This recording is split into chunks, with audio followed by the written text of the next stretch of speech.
أعوذ بالله من الشيطان الرجيم. بسم الله الرحمن الرحيم. السلام علیکم ورحمۃ اللہ وبرکاتہ۔ سورۃ المؤمنون آیت نمبر 3 to 11۔ ان الحمد للہ والصلاة والسلام علی رسول اللہ اما بعد۔ اعوذ باللہ السمیع العلیم من الشیطان الرجیم من ہمزہ ونفخہ ونفثہ۔ والذین هم عن اللغو معرضون والذین هم للزکاة فاعلون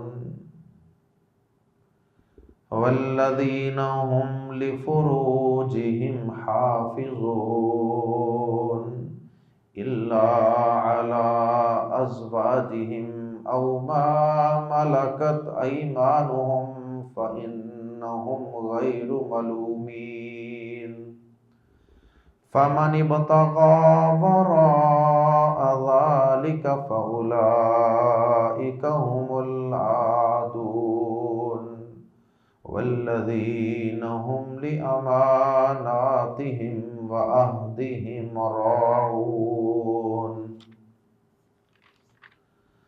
والذين هم على صلواتهم يحافظون أولئك هم الوارثون الذين يرثون الفردوس هم فيها خالدون۔ گزشتہ آیات میں اہل ایمان کے اوصاف کا تذکرہ شروع ہوا تھا۔ اللہ رب العزت نے اس سورہ مبارکہ کے آغاز ہی میں اپنے ایمان والے مومن بندوں کے کچھ اوصاف کا تذکرہ فرمایا، اور ان اوصاف میں سے ایک وصف کا تذکرہ ہم گزشتہ 2 آیات میں پڑھ چکے ہیں۔ باقی 6 اوصاف کا انشاءاللہ تذکرہ آج پڑھی جانے والی 6 آیات میں کیا جائے گا۔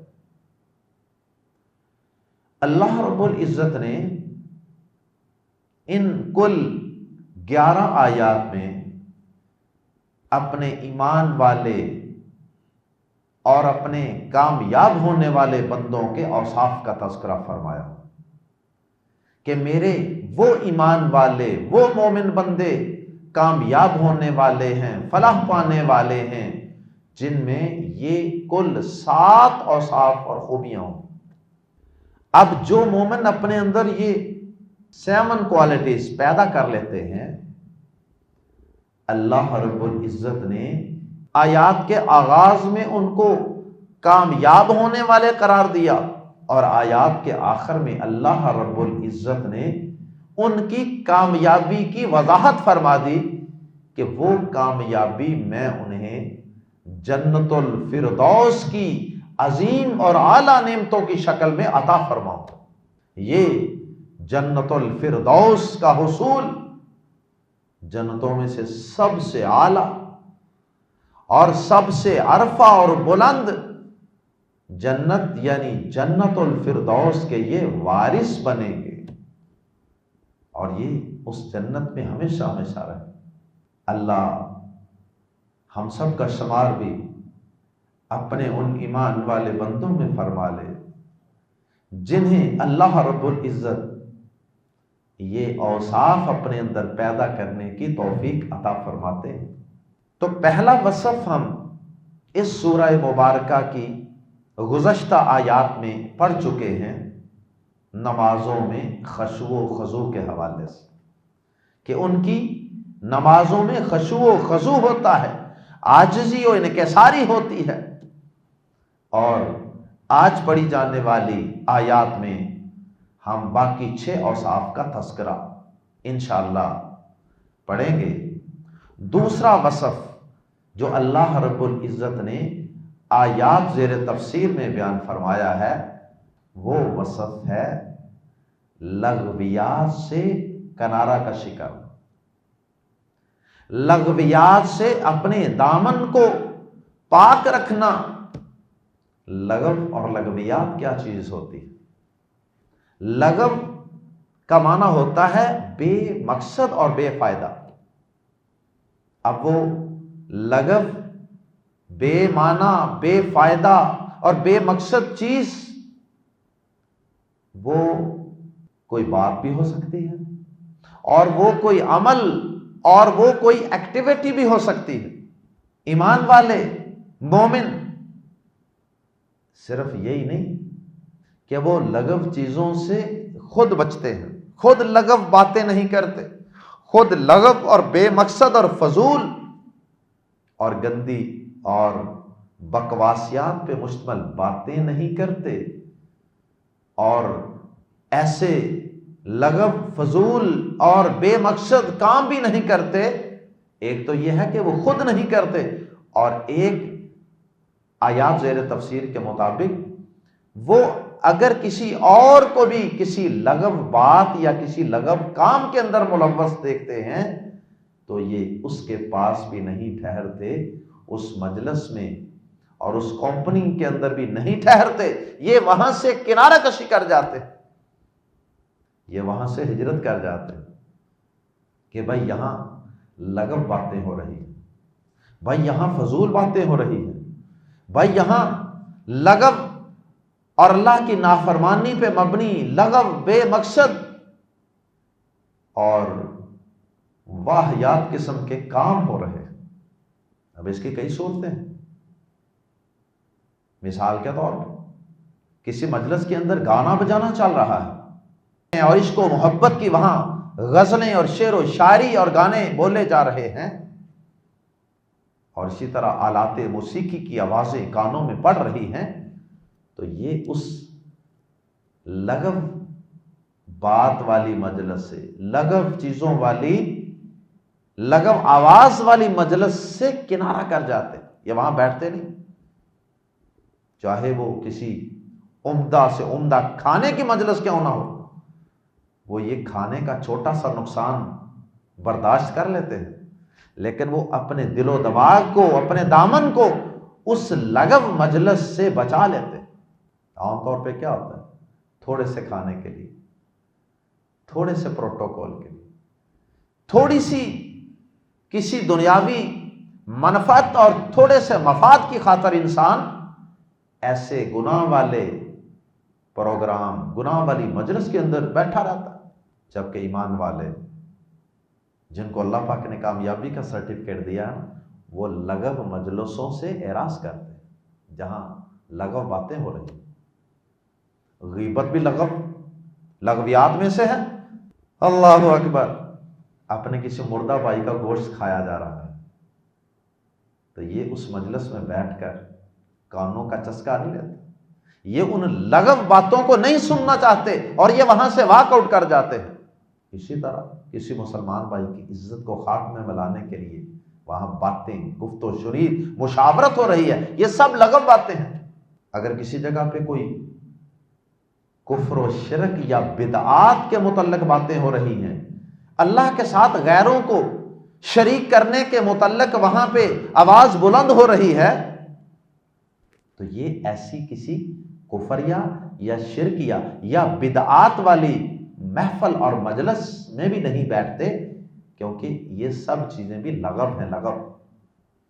اسی طرح کاموں میں بے مقصد کھیل ہیں، بے مقصد کھیل ہیں، بوڑھے بوڑھے بابے سفید بالوں والے یقین کریں کتنے کتنے گھنٹے زمین پر بیٹھ کر لوڈو اور اس سے ملتی جلتی کئی گیمیں وہ زمین کے اوپر جناب وہ مختلف چیزیں رکھ کر اور لکیریں کھینچ کر وہاں کھیل رہے ہوتے ہیں جناب، کتنی کتنی دیر، کتنے کتنے مہینے میچ چلتے رہتے ہیں، اور لوگ وہاں جناب اسٹیڈیم کے اندر یا ٹی وی کے سامنے بیٹھ کر وہ لغو چیزیں دیکھتے رہتے ہیں، کچھ حاصل نہیں۔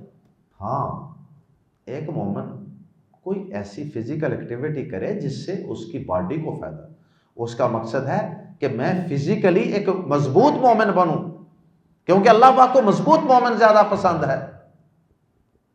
یا اپنی صحت کے لیے، اپنی مینٹل ہیلتھ کے لیے اگر انسان کوئی کام کرتا ہے تو وہ ایک الگ چیز، لیکن بے مقصد۔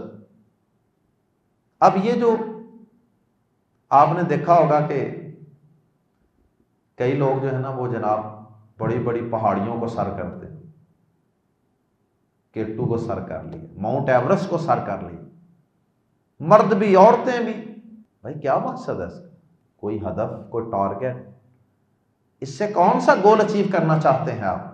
صرف شہرت اور ناموری کے لیے؟ تو یہ سب چیزیں لغویات ہیں، ill speech and ill actions۔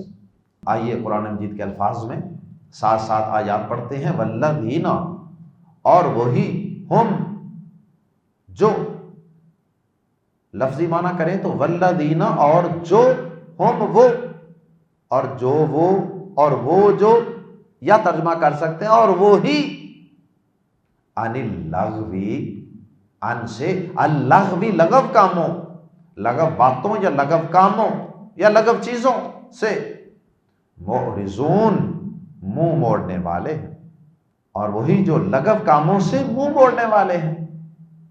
یعرضون فعل کی بجائے اسم الفاعل معرضون جب استعمال کیا جاتا ہے تو اس کے اندر زیادہ مبالغہ ہوتا ہے کہ گویا کہ وہ کوئی ایک دو چار دفعہ ایسی باتوں اور ایسی لغو مجلسوں سے منہ نہیں موڑتے، بلکہ معرضون کا مطلب ہوتا ہے کہ یہ ان کی مستقل روٹین ہے، یہ ان کی مستقل ہیبٹ اور عادت بن چکی ہے کہ وہ لغویات سے فوراً منہ موڑ لیتے کہ بھائی ہم ایسی مجلس میں نہیں بیٹھیں، ہم ایسی شادی کو اٹینڈ نہیں کریں جہاں ہمارے رب کی نافرمانی ہو رہی ہے، ہم ایسی مجلس اور ایسے فنکشن کو اٹینڈ نہیں کریں گے، واک آؤٹ کر جاتے ہیں۔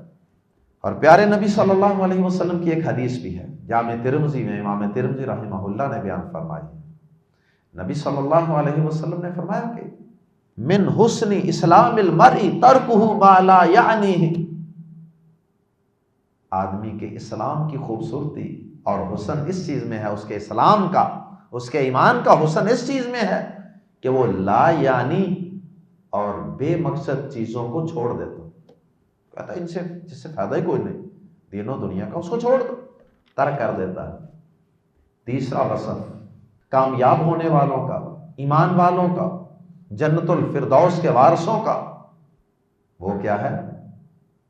وہ زکوٰۃ دینے والے، زکوٰۃ ادا کرنے والے۔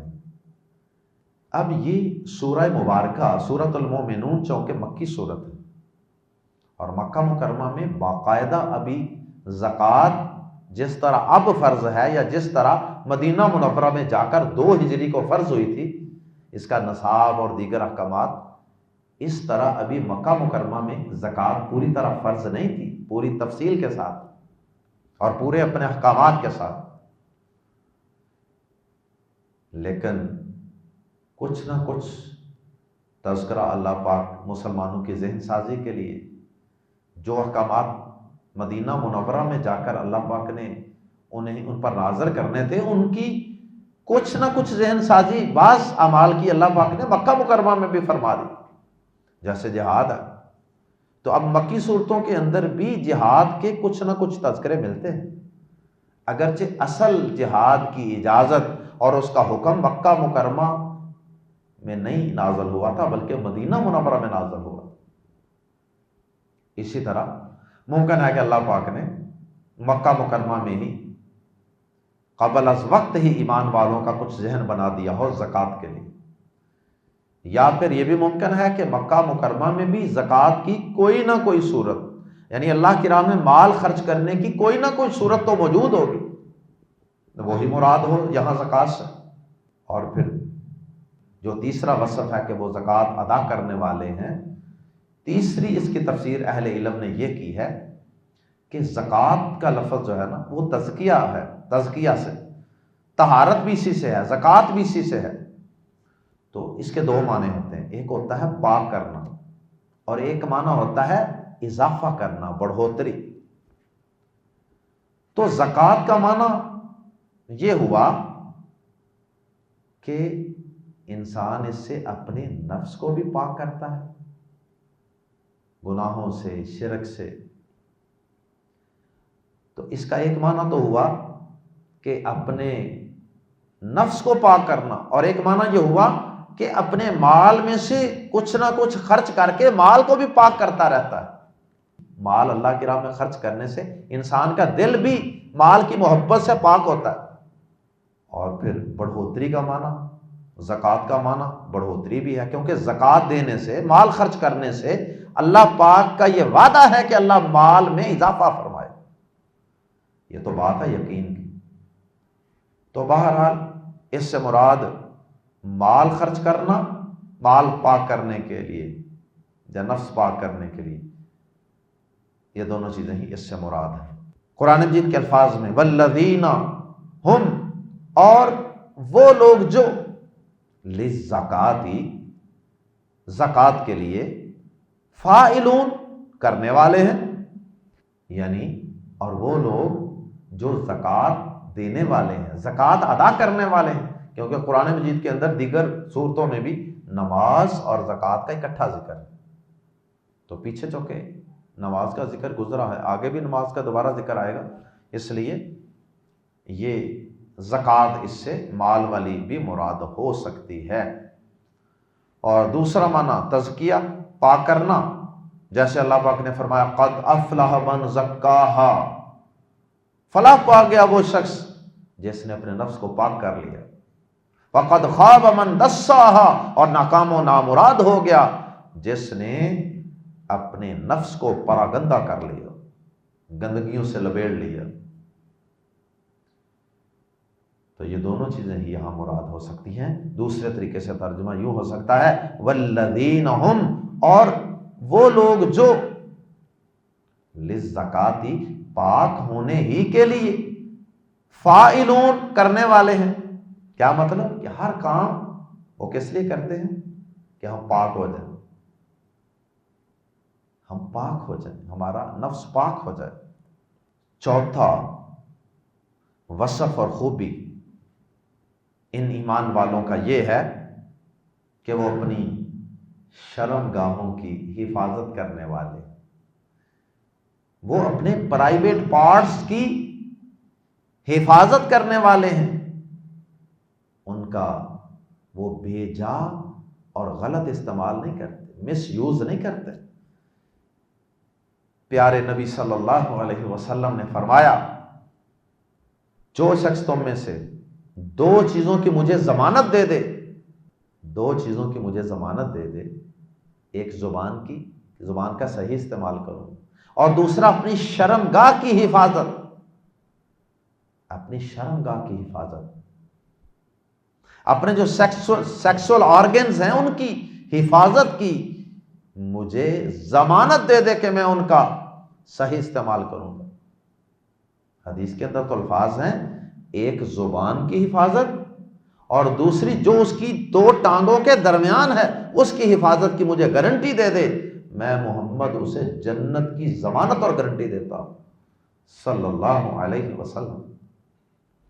بس یہی ایمان والوں کا چوتھا وصف یہاں بیان کیا گیا ہے کہ وہ اپنی شرمگاہ کا صحیح استعمال کرتے ہیں، یا تو وہ اپنی جنسی خواہش پوری کرتے ہیں اپنی بیویوں کے ذریعے، ان سے نکاح کر کے، عورتوں سے نکاح کرتے ہیں، چاہے ایک سے کریں، دو سے کریں، تین سے کریں، چار سے کریں، چار تک ایٹ اے ٹائم اجازت ہے۔ یہاں بھی اللہ پاک نے جمع کا لفظ استعمال کیا، بیویوں، اپنی بیویوں کے ذریعے وہ اپنی شرم گاہوں کی ضرورت اور خواہش پوری کرتے ہیں۔ اسلام جنسی خواہش کو دباتا نہیں ہے، جس طرح کے بعض صوفیوں نے، بعض درویشوں نے، بعض جوگیوں نے، بعض راہبوں نے رہبانیت کے نام پر اور دنیا سے الگ ہونے کے نام پر، تار کے دنیا بننے کے نام پر، اللہ اللہ کرنے کے نام پر، اللہ کا قرب پانے کے نام پر انہوں نے عورتوں سے کنارہ کشی کر لی اور عورتوں نے مردوں سے کنارہ کشی کر لی۔ لیکن یہ فطرت کے ساتھ جنگ ہے، فطرت کے ساتھ جنگ ہے، نیچر کے ساتھ۔ جب اللہ پاک نے ایک نیچرل ڈیزائر رکھی ہے انسان میں، مرد میں بھی عورت میں بھی، تو ایسے لوگ کس طرح بچ سکتے ہیں؟ اور سچی بات یہ ہے کہ ایسے لوگ بظاہر جتنا مرضی کہتے رہیں کہ ہم ان چیزوں سے پاک ہیں، ہم اپنے نفس کو مارنے والے ہیں، کہیں نہ کہیں جہاں ان کا داؤ لگے گا وہ کہیں نہ کہیں مرد ہوں یا ایسی عورتیں ہوں جو اللہ کے قرب اور عبادت کے نام پر، تقوی پرہیزگاری کے نام پہ اپنے آپ کو نکاح سے، مردوں عورتوں سے بچا کر رکھتے ہیں، وہ کسی نہ کسی انداز سے، کسی نہ کسی جگہ جہاں ان کا داؤ لگے گا وہ اپنے نفس کے ہاتھوں مجبور ہو کر اپنے منہ پر کالخ مال لیں گے۔ تو اس سے بہتر نہیں کہ اللہ پاک نے جو طریقہ بتایا ہے نکاح کا، وہ طریقہ اختیار کر لیا جائے، جائز طریقے سے اپنی جنسی خواہش پوری کر لیں، جیسے کھانا پینا سونا، یہ انسان کی فطری ضروریات، ان کو کوئی بھی برا نہیں کہتا۔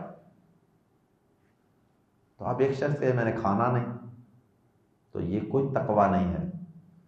کوئی شخص کہے میں نے پینا نہیں، کوئی شخص کہے میں نے دودھ نہیں پینا، میں نے گوشت نہیں کھانا، جیسا کہ بہت سے صوفیاء جو ہیں انہوں نے اس طرح کے کام کیے ہوئے ہیں۔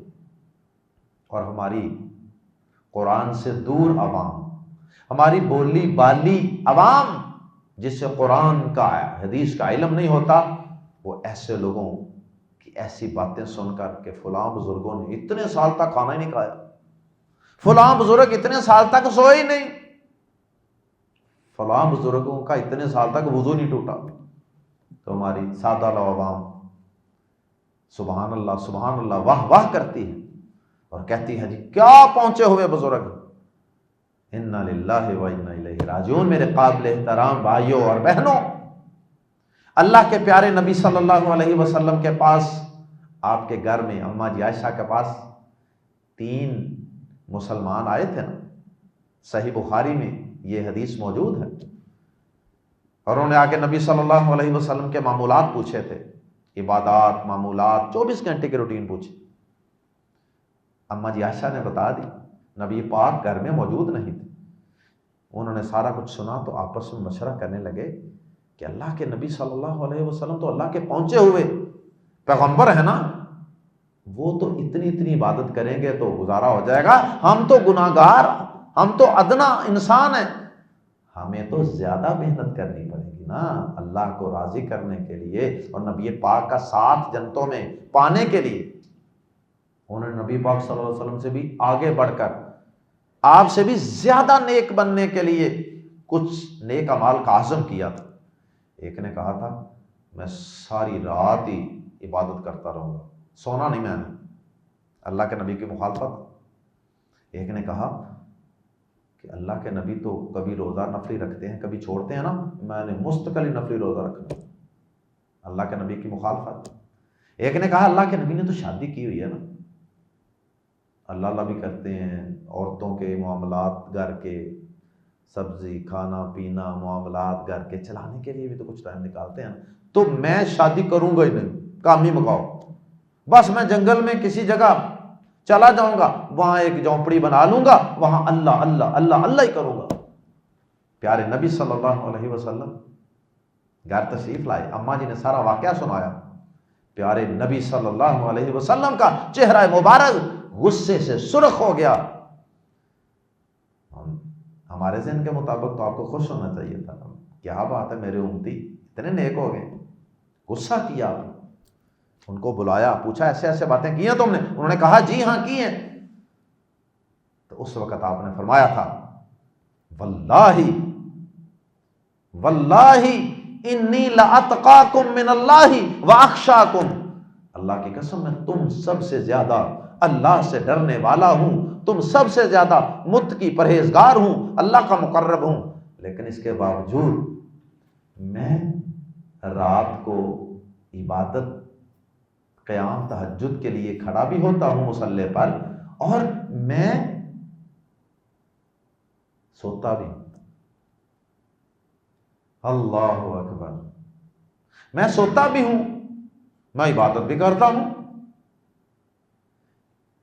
میں نفلی روزے رکھتا بھی ہوں اور اندر ناگے بھی ڈالتا ہوں تاکہ صحت بھی ٹھیک رہے، جسم کا حق بھی ادا ہوتا رہے، اور اسی طرح میں اللہ کی عبادت ذکر اذکار بھی کرتا ہوں، لیکن میں نے اس کے ساتھ ساتھ شادیاں بیاہ نکاح بھی کر رکھے ہیں۔ وَأَتَزَوَّجُ النِّسَاءَ، میں نے عورتوں سے شادیاں بھی کر رکھی، اور اس کے بعد آپ نے یہ الفاظ کہے تھے، من راغب عن سنتی فلیس منی، جس نے میں محمد کے طریقے کو چھوڑ دیا، اس سے اعراض کیا، اس سے منہ پھیر لیا، اس کا میرے سے کوئی تعلق نہیں، اور میرے رستے سے ڈی ٹریک ہو گیا، پھسل گیا۔ اللہ کے نبی صلی اللہ علیہ وسلم تو فرما رہے ہیں کہ عورتوں سے نکاح اگر کوئی نہیں کرتا تو وہ میری سنت پر ہے ہی نہیں۔ بہرحال یہ ضمناً بات آ گئی کہ اسلام نے، آیات زیر تفسیر سے یہ بھی پتہ چلتا ہے، ایمان والوں کے چوتھے وصف سے یہ بھی پتہ چل رہا ہے کہ ایمان والے نکاح کرتے ہیں، عورتوں سے اپنی جنسی خواہشات جائز طریقے سے پوری کرتے ہیں، عورتیں مردوں سے، خامدوں سے اور خامد بیویوں سے اپنی خواہش جائز طریقے سے پوری کرتے ہیں۔ اور دوسرا فرمایا کہ لونڈیوں سے، لونڈیاں جو جنگوں سے دشمن کی عورتیں جو ہاتھ لگتی تھیں ان کو لونڈیاں کہتے تھے، اور ان سے نکاح کی ضرورت نہیں ہوتی تھی، بس وہ جو جہاد کیا ہوتا تھا نا اس کے نتیجے میں مال غنیمت ملتا تھا، اس میں عورتیں بھی ملتی تھیں، وہ لونڈیاں ہوتی تھیں، اور امیر المومنین، امیر جہاد جو ہوتے تھے وہ ان عورتوں کو، جس طرح مال تقسیم ہوتا تھا وہ عورتیں بھی تقسیم ہوتی تھیں کہ یہ عورت فلاں مجاہد کی کنسٹڈی میں، یہ عورت فلاں مجاہد کی کنسٹڈی میں اور اس کی نگہداشت میں رہے گی، کیونکہ ان عورتوں کو بھیڑ بکریاں تو نہیں تھی کہ کسی کمرے میں بند کر دینا تھا، آخر ان عورتوں کے حقوق تھے نا، ان کے جنسی حقوق بھی پورے کرنے تھے، ان کے مالی حقوق بھی پورے، ان کو کھانا پینا رہائش سارا کچھ دینا تھا۔ اسلام سے پہلے سے یہ غلاموں کا، لونڈیوں کا یہ سلسلہ پرانا چلا آ رہا تھا، اسلام نے آ کر اس کو ختم تو نہیں کیا، لیکن اسلام نے غلاموں کے، لونڈیوں کے بہت زیادہ حقوق متعین کر دیے۔ یہ نہیں ہے کہ ظالموں، جابروں اور بے دین فوجوں کی طرح ایک عورت دشمن کی آ گئی تو اس کے ساتھ کئی مرد ریپ کر رہے ہیں، کئی فوجی اس کے ساتھ ریپ کر رہے ہیں۔ ایسا کھیل تماشا اسلام نے عورت کو ایسا کھلونا نہیں بنایا، بلکہ ایک عورت کو فکس کر دیا، مخصوص کر دیا ایک مرد کے لیے، جس طرح بیوی ہوتی ہے اسی قسم کا اس کو حق دے دیا، لیکن تھوڑا سا بیویوں سے ان کا فرق ہے معاملات کا اور احکام و مسائل کا، اور یہاں پر نکاح کی ضرورت نہیں ہے لونڈیوں سے۔ جب امیر کہہ دیتا ہے نا کہ یہ تمہارے حصے میں آ گئی، بس وہ عورت صرف اس مرد کی ہے، اس مجاہد کی، اس مسلمان کی۔ اللہ اکبر۔ تو اللہ پاک نے فرمایا کامیاب ہونے والے مومن جو ہیں ان کا چوتھا وصف اور فورتھ کوالٹی یہ ہے کہ وہ اپنی بیویوں اور لونڈیوں کے علاوہ کسی اور طریقے سے اپنی جنسی خواہش پوری نہیں کرتے، اپنی شرم کی، عفت کی، عصمت کی حفاظت کرتے ہیں، اپنی شرم گاہوں کو کنٹرول کر کے رکھتے ہیں۔ اور یہ جو جنسی خواہش ہے، یہ سچی بات ہے کہ سب سے زیادہ یہ جو نفس ہے نا انسان کا، یہ سب سے منہ زور گھوڑا ہے جو انسان کے قابو میں عام طور پہ نہیں آتا۔ اس لیے قرآن مجید میں اللہ پاک نے فرمایا لا تقربوا الزنا، زنا کے قریب بھی نہ جانا۔ اس لیے کہ یہ انتہائی بری حرکت ہے، انتہائی برا فعل ہے۔ اللہ اکبر، انہ کان فاحشۃ وساء سبیلا، یہ انتہائی بے حیائی کا کام ہے اور انتہائی برا رستہ ہے، اس لیے اس سے بچ جانا۔ تو آیات زیر تفسیر سے یہ معلوم ہوا کہ جنسی خواہش کے صرف دو طریقے، نکاح 1 2 3 4 عورتوں سے چاہے کر لو، یا پھر لونڈی، بس لونڈیوں کا سلسلہ فی الوقت تو ختم ہے دنیا سے، لیکن دوبارہ بھی کبھی سلسلہ شروع ہو تو فی الوقت تو آج کے دور میں تو صرف بیویوں کا آپشن، اس کے علاوہ قوم لوط کا فعل، اس طریقے سے جنسی خواہش پوری کرنا وہ بھی حرام۔ جانوروں سے جنسی خواہش پورے کرنے والے بھی انسان نما درندے دنیا میں موجود ہیں، وہ طریقہ بھی حرام۔ اسی طرح ماسٹربیشن جو ہوتی ہے، مشت زنی، اپنے ہاتھ سے یا کسی بھی اور چیز کے ساتھ مرد کا یا عورت کا جنسی خواہش پوری کرنا اور لذت حاصل کرنا حرام ہے، حرام ہے، حرام ہے آیات زیر تفسیر کو روشن۔ افسوس کہ آج ہمارے نوجوان لڑکے اور لڑکیاں کتنی کتنی عمریں ہو جاتی ہیں، ہاسٹل لائف گزارتے ہیں اور ایک فطری خواہش کے خلاف جنگ لڑ رہے ہیں، ڈگریاں مکمل کرنے کے لیے ہاسٹلوں میں رہتے ہیں، اور وہاں پہ اللہ محفوظ فرمائے۔ سچی بات ہے کہ یہ قرآن مجید کی تفسیر کی مجلس اس بات کی مجھے اجازت نہیں دیتی کہ میں آپ کے سامنے وہ شرمناک واقعات اور طریقے رکھوں جس کے ذریعے ہماری جو نوجوان نسل ہے، یوتھ ہے، جنریشن ہے، یہ کس طریقے سے اپنا جنسی مچ مارتے ہیں، اور ہمارے والدین کو ہوش ہی کوئی نہیں، خبر ہی کوئی نہیں، احساس ہی کوئی نہیں۔ 25 30 سال کی بچیاں ہو رہی ہیں، بچے ہو رہے ہیں، اور بالغ وہ 13 14 سال میں ہی ہو جاتے ہیں، اور اس وقت سے لے کر 15 20 سال وہ بچے اور بچیاں پھر اللہ معاف فرمائے بڑے بڑے ناجائز طریقے اختیار کرتے ہیں اور اپنی جوانیاں برباد کر لیتے ہیں۔ اللہ تعالیٰ ان فتنوں سے محفوظ فرمائے۔ والذین ہم، اور وہی جو لی کے لیے، فروج فرج کی جمع ہے، فروجہم، فروجی شرمگاہوں، ہم اپنی، لفروجہم اپنی شرمگاہوں کی، حافظون حفاظت کرنے والے ہیں، الا مگر، علی ازواجہم مگر، علی ازواجہم اپنی بیویوں پر، یہ ایکسیپشنل چیزیں ہیں دو، او یا ما جو مالکت مالک ہوئے، ایمانہم ان کے دائیں ہاتھ مالک بنے کا مطلب یہ ہوتا ہے لونڈیاں، او ما مالکت ایمانہم یا ان کی لونڈیاں، سوائے اپنی بیویوں یا لونڈیوں کے، ان دو کے علاوہ وہ اپنی شرمگاہوں کی حفاظت کرتے۔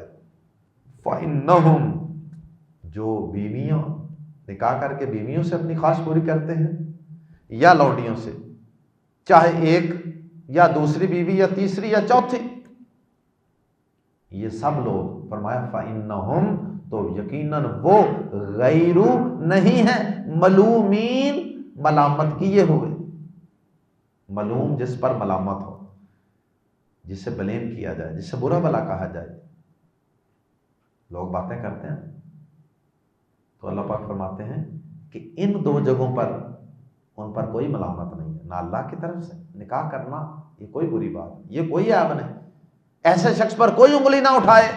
اور ہمارے معاشرے میں کیا ہوتا ہے، ایک نکاح تک تو شاید کچھ ہم جائز سمجھ لیں، کئی صوفی اور درویش تو میں نے بتایا نا کہ وہ ایک نکاح کو بھی وہ ناجائز سمجھتے ہیں، تقویٰ کے خلاف سمجھتے ہیں، حالانکہ اللہ تعالیٰ کہہ رہے ہیں کہ یہ بیوی سے نکاح کرنا، اس طریقے سے جنسی خواہش پورا کرنا، اس پر کوئی انگلی نہیں اٹھانی، کوئی ملامت نہیں کرنی، کوئی برا بھلا نہیں کہنا۔ اور ضمناً یہاں یہ بھی اشارہ ہے کہ اگر کوئی دوسرا نکاح کرے تو اس پر بھی ملامت نہیں کر سکتا۔ اگر کوئی 3 بیویاں کر لے، اگر کوئی 4 عورتوں سے ایٹ اے ٹائم بھی نکاح کر کے چاروں میں عدل و انصاف کر کے ان کے حقوق ادا کر رہا ہے، تو مسلمان معاشرے کو کم از کم ان پر ملامت کرنے کا کوئی حق نہیں ہے۔ فَإِنَّهُمْ غَيْرُ مَلُومِينَ۔ لیکن افسوس کہ مسلمان ہی آج نکاح کرنے والوں پر ملامت کرتے ہیں۔ اللہ اکبر۔ فمن، پھر جو کوئی ابتغا تلاش کرے، وراء پرے، بیہائنڈ، یا وراء کا معنی سوا، اس سے آگے، ذالک یہ، فمن ابتغا وراء ذالک، پھر جو اس سے آگے تلاش کرے، مراد ہے جو اس کے علاوہ تلاش کرے۔ کیا مطلب؟ کہ نکاح کے اور لونڈیوں کے علاوہ کوئی اور طریقہ اختیار کرے، کوئی بھی طریقہ اختیار کرے سیکسول ڈیزائر پوری کرنے کا، کوئی بھی طریقہ ہو،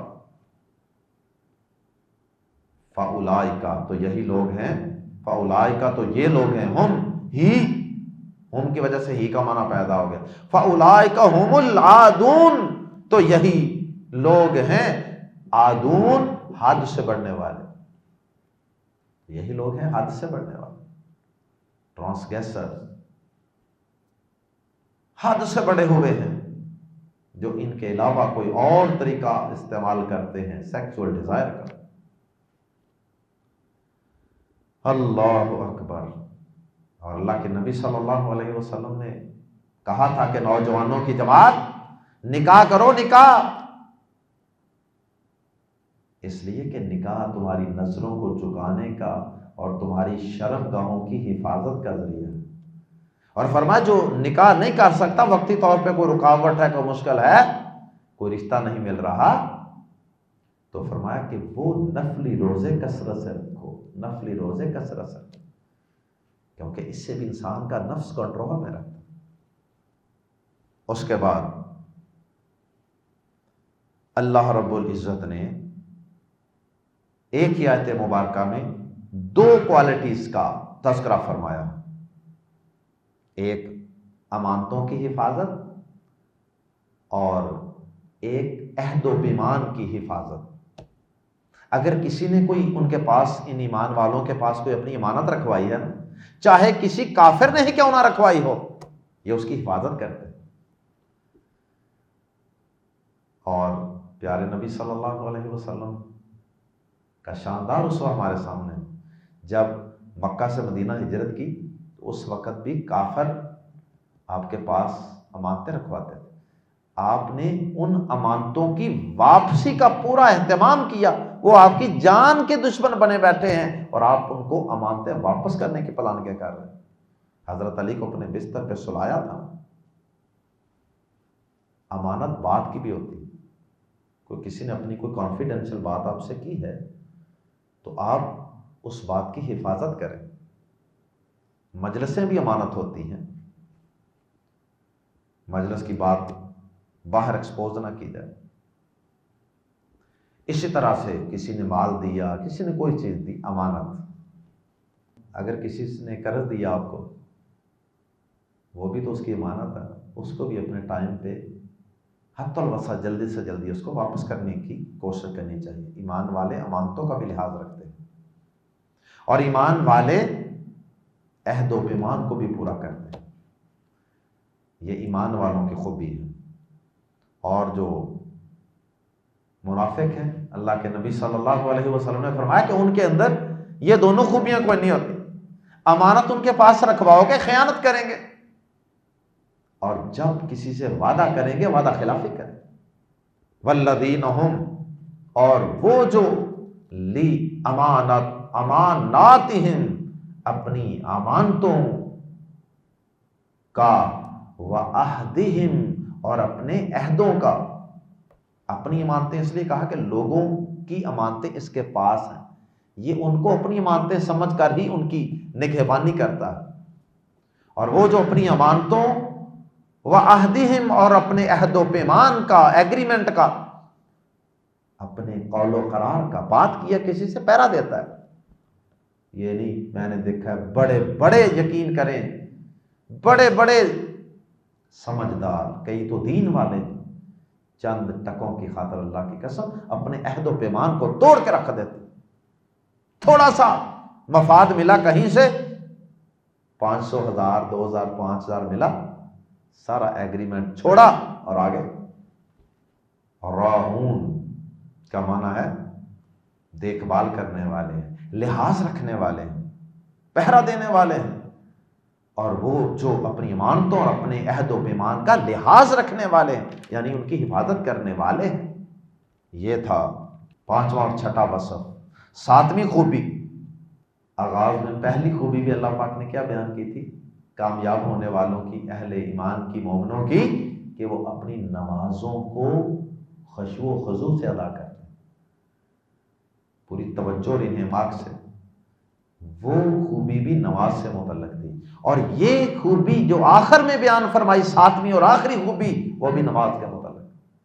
اول و آخر نماز، نماز، نماز. کتنی اہمیت ہے اللہ کی نظر میں نماز کی. 7 خوبیوں میں پہلی خوبی بھی نماز، آخری خوبی بھی نماز. اور آخری خوبی کیا ہے؟ وہ اپنی نمازوں کی ہی خوب حفاظت کرتے ہیں. فنکشن ہے، شادی ہے، غمی ہے، مصروفیت ہے، کچھ بھی ہے، ان کا دھیان نماز کی طرف. بھائی نماز کو ضائع ہونے سے بچانا ہے، نماز کی حفاظت کرنی ہے، اس کو ضائع نہیں کرنا، اس کی ہمیشہ پابندی کرتے ہیں. یہ نہیں کبھی پڑھ لی کبھی چھوڑ دی، یہ نہیں کہ شروع میں تو پڑھتے رہے آخری عمر میں جا کے چھوڑ دی، تھک گئے جی نمازیں پڑھ کے. نماز کی ہمیشہ حفاظت کرنی. حفاظت کا معنی ہمیشہ ادا کرنا بھی ہے، اور حفاظت کا معنی اس کو وقت پر ادا کرنا، اور حفاظت کا معنی اس کو سنت کے مطابق ادا کرنا بھی ہے. حفاظت کا معنی اس کو آہستہ آہستہ سنت کے مطابق اس کے ارکان ادا کرنا تاکہ وہ کہیں ضائع نہ ہو جائے. یہ ساری چیزیں نا حفاظت میں آتی ہیں. مرد ہیں تو جماعت سے ادا کرنا، کیونکہ بغیر عذر کے، بغیر جماعت کے اگر مرد نماز مسجد میں جا کر جماعت سے ادا نہیں نہ کرتا، گھر میں دکان میں پڑھ لیتا ہے، تو حدیث کے مطابق اس کی نماز نہیں ہوتی. سنن ابن ماجہ میں حدیث. والذین ہم، اور وہ جو علی صلواتہم، اپنی نمازوں کی، صلات کی جمع صلوات، اپنی نمازوں کی، یحافظون، یہ نہیں فرمایا یحفظون. یحفظون کا معنی تھا وہ حفاظت کرتے ہیں، اور یہ باب مفعلہ ہے. یحافظون اس میں مبالغہ ہے، اور مبالغہ یہاں مبالغے کا ترجمہ کیسے کریں گے؟ وہ صرف حفاظت نہیں کرتے بلکہ یحافظون، خوب حفاظت کرتے ہیں. اور وہی جو اپنی نمازوں کی خوب حفاظت کرتے ہیں. اولئک هم الوارثون، یہی لوگ ہیں جو وارث ہیں.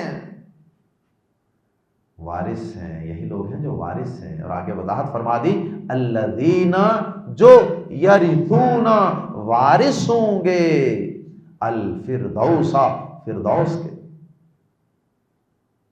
ہم وہ فیہا، اس میں، خالدون، ہمیشہ رہنے والے. جنت کے وارث ہیں اور یہ اس میں ہمیشہ رہنے والے ہیں. اور یہ جنت ایک تو ہماری اس لیے بھی وراثت ہے، ہم اس کے اس لیے بھی وارث ہوں گے انشاءاللہ کہ وہ ہمارے بابا حضرت آدم علیہ السلام، آدم علیہ السلام کا ٹھکانہ تھا نا، اللہ نے انہیں عطا کی تھی. تو جب وہ وہاں سے نکلے تو پھر اللہ پاک نے کہا کہ اب دوبارہ آنے کے لیے یہ رستہ اختیار کرنا ہے. تو اگر وہ ہمیں دوبارہ ملے گی تو وہ گویا کہ ہمارے بابا آدم علیہ السلام کی طرف سے ہمیں وراثت مل رہی ہے، اس سینس میں بھی. بہرحال اس کا معنی حقدار ہونا بھی ہے، مستحق ہونا، وارث ہونا. تو وہ اس کے وارث ہیں، کا مطلب وہ اس کے مستحق ہوں گے. اللہ اکبر. اور پیارے نبی صلی اللہ علیہ وسلم نے بھی اس جنت الفردوس کی وضاحت فرمائی حدیث میں. پیارے نبی صلی اللہ علیہ وسلم نے فرمایا کہ جب تم میں سے کوئی شخص جنت کا اللہ سے سوال کرے نا تو جنت الفردوس کا سوال کرو. اذا سألتم اللہ فاسألوہ الفردوس، جب تم اللہ سے سوال کرو نا جنت کا تو جنت الفردوس سے مانگا کرو، اعلیٰ جنت.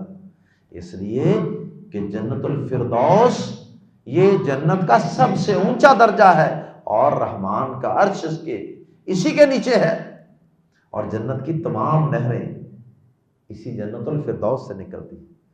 باقی جتنی بھی جنتیں ہیں نا ان سب کی نہریں جنت الفردوس سے پھوٹتی. اس لیے اللہ سے سوال کریں جنت کا تو یہی سوال کیا کریں، اللہم انی اسألک الجنت الفردوس، اے اللہ میں تجھ سے جنت الفردوس کا سوال کرتا ہوں. اللہ ہم سب کو اپنے اندر یہ سب پیارے پیارے اوصاف اور خوبیاں پیدا کرنے کی ہمت اور توفیق عطا فرمائے، اور اللہ ہمارا شمار بھی اپنے ان مومن بندوں میں فرما دے جو اس کی نظر میں کامیاب ہونے والے ہیں، اور بطور خاص آخرت کی زندگی میں، دنیا کی زندگی میں بھی اللہ ہمیں کامیاب کرے، اور آخرت کی سرخروئی اور کامیابی بھی اللہ ہم سب کو نواز دے. اللہ ہم سب کو جنت الفردوس میں اپنے نبی پاک صلی اللہ علیہ وسلم کا اور دیگر انبیاء کا اور صحابہ کرام کا، اولیاء اللہ کا ساتھ نصیب فرما دے. سبحانک اللہم و بحمدک اشہد ان لا الہ الا انت استغفرک و اتوب الیک.